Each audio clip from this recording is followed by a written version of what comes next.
Hey everybody, this is Ruben, and I'm just going to be here talking about random games from time to time, and I guess today I'll provide a commentary for this one particular game I had. I went 24-9. It was a little bit interesting because I used an FAL with an ACOG, something I've never really done before, so I guess I'll spend my time just analyzing, what I did, and, both right and wrong, things like that. So without further ado, let's get on with it. So yeah, pretty standard beginning, running, of course. That was a joke and I'll never tell it again. Usually what I do is I throw some Texas randomly, and it's kind of like hoping to find a present under the tree, and it's not Christmas. Though why you'd have a tree outside of Christmas is beyond me, but So yeah, try to get the kill here, get kill from behind. This kid kills me a bunch of times. I think it's like 3 or 4, but I get his ass back sometimes. Now the thing about the ACOG scope and the FAL is that there's a little bit of history for that combination. My obsession with it basically started back in my Modern Warfare days. My friend Aaron used to pick the M14 all the time, and he'd always use an ACOG scope, and it just baffled me because he refused to use the red dot on any game, or on any gun, I should say. I mean, absolutely refused. He just did not want to use a red dot sight. He claimed it was easy mode, and I guess maybe I can see his point, but you know what? If everybody else is doing it, why can't I do it? It's kind of like having auto aim.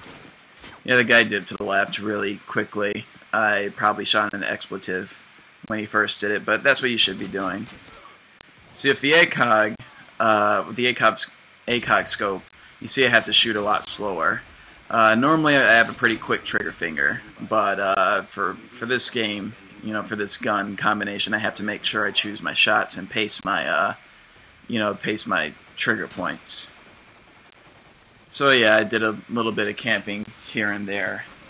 Now what's interesting about this game, I might have mentioned it earlier, probably not, is that I got a lot of headshots, and I don't really know why. It's either how the game just worked, or, luck, or just blind skill, however you quantify that. But that's one of the reasons I actually saved this game, is because there was such a plethora of headshots. And once again, that kid with the double frickin' pistols killed me. And I don't know, it was just a noble experience because I never got this many headshots with the red dot sight in the game before. I usually just aim for the body and hope for the best. So I was just really shocked to see the outcome of this game, especially with the amount of headshots I had. I had like maybe 5, 6, or 7 or whatever. Yeah, he threw flash grenades, and a little bit later in this video you're going to see I had a very epic fail involving stun grenades, not flash grenades, I'm sorry, stun grenades. So yeah, I'll often throw up Semtexes, and usually at this spot, it's a sure way to get a kill, especially if they're standing behind the crate to the right. Yeah, another headshot. That was just pure luck. Nothing more to it. I don't even know if I could have gotten that kill with a carbine. But yeah, you throw up a Semtex, you hope for the best, and look at that, another headshot. I don't know where this came from. I'm not going to necessarily say I'm the most skilled individual for doing it, but it was definitely notable. So as you can see here, I'm pretty much holding one area down. Sometimes I might pretend like I'm going to go all the way to the left of the map, but really I just stay in the same spot. I'm just moving around, and boom, another headshot. Look at that.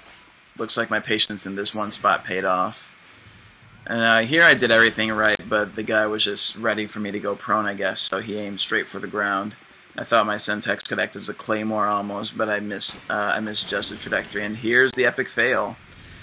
He throws one stun grenade, I misjudged the trajectory of my grenade, and boom, I'm dead. That's probably one of my favorite deaths of all time, or at least for my resurgence in this game. And I say resurgence because I took quite a bit of time. Now that, I should have seen that coming, because the dude was obviously camped up against the wall. He was not in a good defensive position, but for some reason I just didn't see him. I didn't react to him well enough, so he made me pay the price. So yeah, still camping out, still holding down the same spot. I'm expecting someone to come around the bend, but they pretty much know I'm there. I guess I let off a pop shot a little bit later, and I do the wrong thing here. I should have just waited for him. I should have been more patient, but instead I wanted to go forward. And oh no, actually that's the wrong point. And some dude with a heartbeat sensor just killed me. Probably the same guy that was camping around the corner. This is that comes at a later time. So yeah, once again trying to hold down the same area, and here I make a mistake by going forward and being impatient. I let the ACOG sight down at the wrong moment, and boom. So it was a mixture of a lack of skill and a little bit of bad luck. Here I'm just going to the same spot. You know, I don't know why I didn't go into the left room. I went into this cargo bay. I don't really know why. I guess it's just how I wanted to run the game. I mean, that's where I got the kill, so I figured, you know, why not just replicate my success every time. So just stayed there pretty much and picked off any passersby, and unfortunately it didn't work there. The dude, that was the same guy I just killed, knew exactly where I was and let off the correct amount of shots to end my life, unfortunately. So usually I have pretty good endings, so I think this one qualifies as a solid, a solid ending to the match. Get a little bit of payback on the guy that used the dual pistols on me and killed me a few times. So once again I just held down the spot. Get a little bit mad at the person using the sniper rifle because he's trying to take my glory. Or at least that's how I perceived it, and I'm glad he moved because it definitely gave me space to do what I needed to do. So it was a good thing that this team was not very smart, or they didn't have a very skillful approach, because they just kept running into my bullet fire. Now even here he should have killed me, but got a nice little payback, slam dunk right in the fucking face. And yeah, just picked them off and pretty much ended the game. And you know what? That's pretty much how you do it. That's how you should end a game. If they keep coming out into your line of fire, make sure you light them up. And that's exactly what I did there. So yeah, that game was just notable because I used the ACOG FAL combination, which I don't normally use. And I only tried it out because my friend Aaron was so good at it. So I'm still working at it. And then I just was trying to see if I could maybe analyze the headshots, but there's really nothing to analyze. I just got lucky during some of them, and for others, it was pretty much skill, but I hadn't planned any of them out, so it's not like it really matters. But anyway, yes, thanks for listening. This is my first commentary, and leave feedback or comments. And I'll definitely read through all of them. So thanks, and have a good one.